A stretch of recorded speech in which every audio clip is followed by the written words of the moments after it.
여러분 안녕하십니까? 여수 MBC 뉴스투데이입니다. 1부 리그 승격에 도전하는 전남 드래곤즈가 이번 주말 마지막 경기를 앞두고 있습니다. 플레이오프 진출 마지노선인 5위를 기록하고 있는 전남은 이번 경기에서 반드시 승리하겠다는 각오를 밝혔습니다. 보도에 유민호 기자입니다. 공격수 발디비아와 김종민이 잇따라 페널티킥을 성공시킵니다. 전남은 광양에서 열린 K리그2 마지막 홈경기에서 충북 청주FC를 3대0으로 제압하고 승격에 도전할 수 있는 마지노선인 5위 자리를 지켰습니다. 전남 드래곤즈가 승리를 거두면서 올 시즌 승강 플레이오프를 향해 한 발 전진합니다. 오는 9일 리그 2위 서울 이랜드에 승리하면 전남은 경쟁팀 경기 결과에 따라 최대 3위까지 올라설 수 있습니다. 만약 패하거나 비겨 리그 6위로 밀려난다면 승강 플레이오프 진출 희망이 사라집니다.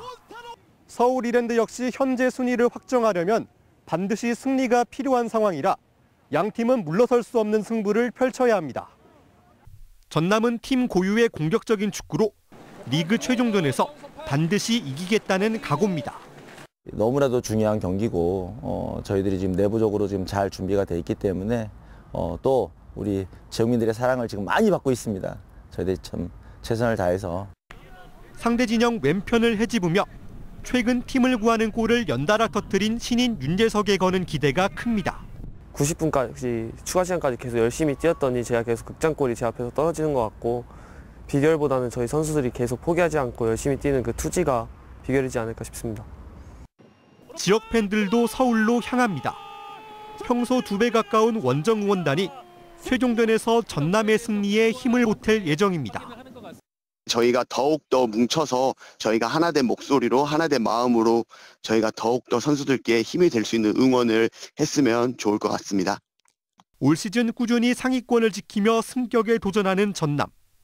결전의 시간이 다가오고 있습니다. MBC 뉴스 유민호입니다. 광주 전남 지역 대학에선 처음으로 윤석열 대통령의 퇴진을 촉구하는 시국 선언문이 발표됐습니다. 전남대학교 교수 107명은 어제 시국 선언문을 통해 정치 브로커 명태균 씨의 녹취 파일 공개로 지난 대선 과정에서의 여론 조작 의혹과 총선 공천 개입 의혹, 정치자금법 위반 등 대통령 내외와 명실을 둘러싼 국정 개입 의혹은 차고 넘친다고 성토했습니다.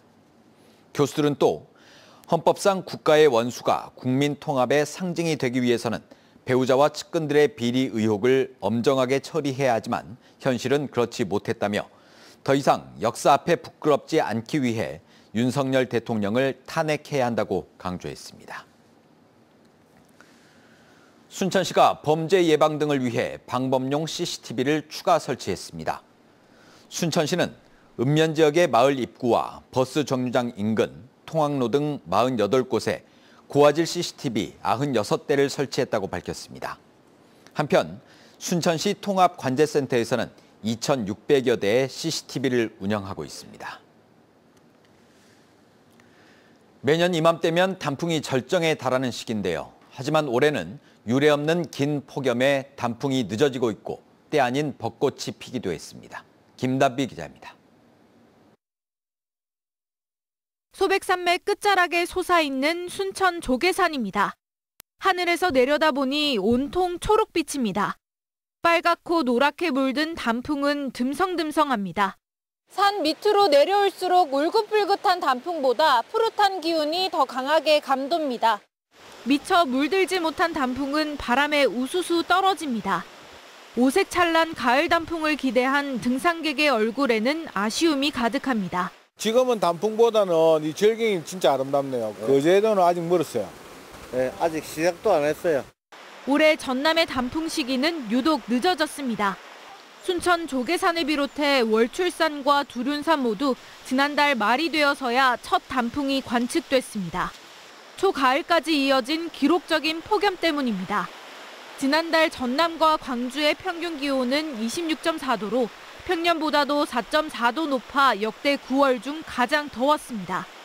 여수의 한 거리에는 때 아닌 벚꽃이 폈습니다. 계절을 잊어버렸나 봐요. 그래도 너무 신기해가지고 올 여름에 워낙 날씨가 따뜻해서 그랬는지 아니면은 저희 지나가다 보니까 너무 신기했어요. 첫 단풍이 시작되고 약 2주 뒤 절정을 맞는 걸 감안하면 전남의 단풍 절정 시기는 이달 중순쯤으로 예상됩니다. 이상기후로 단풍이 늦어진 만큼 볼 수 있는 시기도 짧아지고 있습니다. MBC 뉴스 김담입니다. 태양광 폐패널이 급증할 것으로 예상되지만 이에 대한 처리 방안이 부족하다는 비판이 제기됐습니다. 전라남도 의회 차영수 의원은 태양광 설비의 수명이 약 20년인 것을 감안할 때 당장 서두르지 않으면 전국 태양광 발전 용량의 23%를 차지하는 전남에 악영향을 줄 가능성이 있다고 지적했습니다.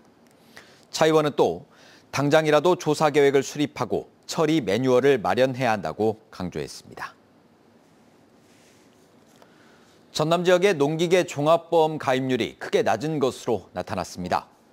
전라남도 의회 김주웅 의원은 지난 3년간 전남 지역에서 580여 건의 농기계 사고가 발생했지만 농기계 종합보험 가입률은 20%에 불과하다고 밝혔습니다. 김 의원은 농민들의 부담을 줄이기 위해 전라남도가 보험료 지원 비중을 확대해야 한다고 주장했습니다. 11년간 가족처럼 기르던 반려견이 이웃집 개에 물려 죽는 사고가 발생했습니다. 가해견은 평소에도 다른 개를 무는 등 공격성을 보여왔는데요. 견주의 과실 여부를 두고 논란이 일고 있습니다. 보도에 최황지 기자입니다. 몰티즈 한 마리가 주차장 이리저리를 돌아다닙니다. 큰 진돗개가 맞은편에서 갑자기 뛰쳐오더니 몰티즈를 낚아챕니다. 30초간 이어진 공격에 몰티즈는 힘없이 늘어졌고 진돗개는 유유히 사라집니다. 뜻하지 않은 진돗개의 공격으로 11년간 애지중지 키웠던 몰티즈는 결국 죽었습니다. 야간 자율학습 끝나고 오면은 저녁 11시간에 이렇게 되면은 집에 돌아왔을 때 아무도 없죠. 솔직히 다 주무시고 계시는데 유일하게 절 반겨주고 저랑 같이 자고 이렇게 했던 게. 피해를 입은 몰티즈 주인은 가해견이 평소에도 사나워 다른 개들을 물어왔다고 말합니다. 손님마다 한 4명, 5명 돼요. 개가 물린 게. 근데 이제 그 개들은 못줄을 갖고 가는데도 와서 덤빈 거예요, 주인이. 그러니까 주인이 얼른 개를 안아버렸으니까 한 번 물고 말았는데.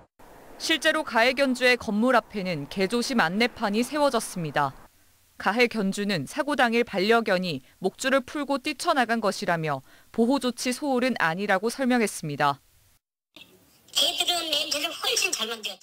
냄새나고 그러니까 목됐던 개가 튀어나가면 목줄이 빠져버리면서 가갖고 그런 것 같아요. 개가 다른 개를 물어 피해를 입혔을 경우 형법상으론 재물손괴죄가 될 수 있습니다.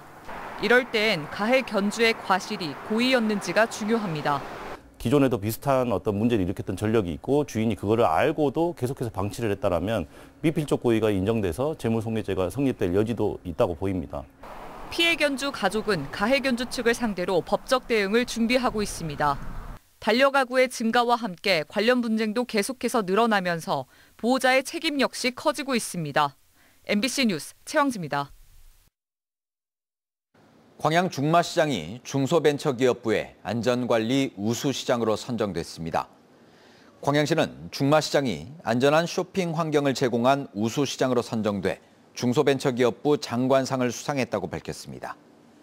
광양시는 중마시장에 대해 소방점검, CCTV 설치 등 상인과 방문객이 안심할 수 있는 환경을 조성하고 노후 전선을 정비하는 등 화재 예방 사업들도 지속적으로 추진해왔습니다. 전라남도 의회가 현재 행정사무감사를 진행하고 있습니다. 그런데 특혜성 행정이란 지적에 해당 부서장이 의원 개인의 생각이라고 답하면서 거센 항의가 터져나왔습니다. 보도에 서일영 기자입니다. 전남도 기업도시 담당관을 대상으로 한 전라남도 의회 경제관광문화위원회의 행정사무감사장, 영암 국제자동차 경주장 KIC와 솔라시도 사업이 핵심 쟁점으로 부상했습니다. 수익성 개선을 목표로 진행 중인 F1 경주장 기업 위탁에 대해 도의에 떠넘기시기 행정의 결과라는 강한 질타가 먼저 나왔습니다. 본래 들어오기로 했던 대기업마저 큰 실익이 없다며 발을 뺀 상황인 만큼 결국 수익성 개선도 못하고 공익적 목적마저 이룰 수 있다는 겁니다. 도에서 취할 수 있는 게 뭐예요? 알턴지 뽑아버렸다? 저는 딱 그거 한 가지 있는 것 같아요. 알턴지 뽑았다. 도비 4,500억 원을 투자한 솔라시도 사업과 관련해서는 민간기업 퍼주기라는 질타도 이어졌습니다. 민간기업이 20여 년간 주택단지 공급 등 약속은 이행하지 않고 태양광 발전 사업 등으로 실익만 챙기고 있다는 겁니다. 마치 기업에 득해주고 있다라는 그런 얘기를 듣고 있음에도 거기에 대해서 아무 말씀도 못하는 입장이 된다면 동무태만을 하고 있습니까? 기업도시 담당관은 발끈했습니다. 그것은 의원님의 개인적인 생각이라고 저는 생각되고요. 의원들이 이에 대해 거세게 반발하면서 경관위원장도 공식 사과를 요구했습니다. 도민을 대표해가지고 지금 이 자리에 앉아있고 견제를 하기 위해서 지금 오늘 행정감사를 하고 있는 것 아닙니까? 사과하세요. 결국 서 담당관은 발언에 대해 공식 사과했고 KIC 민간 위탁기업 관련 추진 상황은 추경안 예산심의에서 다시 보고하기로 했습니다. MBC 뉴스 서희령입니다. 광양시가 지역의 영유아를 대상으로 코로나19 백신 접종을 시작합니다. 광양시는 오는 11일부터 생후 6개월에서 4살까지의 영유아를 대상으로 지정된 의료기관에서 화이자 JN1 백신을 접종한다고 밝혔습니다. 보건당국은 해당 백신의 경우 과거 화이자 백신 접종 횟수에 따라 최대 3회까지 접종이 필요하다며 의료진과의 상담을 거쳐 접종해야 한다고 당부했습니다. 전라남도가 무안국제공항 활성화를 위해 오는 15일까지 운항노선 홍보 캠페인을 진행합니다. 무안국제공항 겨울철 운항노선은 일본과 대만, 라오스 등 9개 나라 18개 노선으로 지난해 동절기보다 6개 노선이 늘었습니다. 전라남도는 무안공항 활성화를 위해 무안군, 항공사 등과 합동으로 광주와 전남 지역 곳곳에서 현장 캠페인을 진행할 계획입니다.